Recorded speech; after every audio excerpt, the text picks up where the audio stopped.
नवी मुंबईतील रफिक कुरेशी या समाजकंटकाने इंस्टाग्रामवर औरंगजेब आणि त्याच्या कबरीचे फोटो असलेले स्टेटस ठेवले होते. त्यात हजरत औरंगजेब, आलमगीर आणि बादशाह एकूण सर जमीन असा मजकूर लिहून औरंगजेबची स्तुती करणारे व्हिडिओ इंस्टाग्रामवर प्रदर्शित आणि प्रसारित केल्याने रफिक कुरेशी याच्यावर दिनांक 21 मार्च रोजी रबाळे पोलीस स्टेशनमध्ये गुन्हा दाखल करण्यात आला.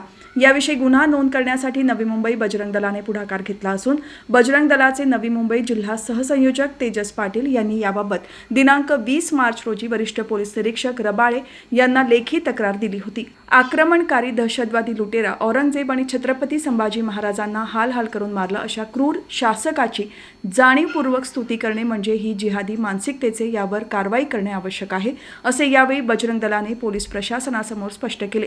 यापुढे असे कृत्य करणाऱ्यांना बजरंग दल स्टाईलने समज दिली जाईल अशी चेतावणी देखील बजरंग दलामार्फत समाजकंटकाला देण्यात आली आहे.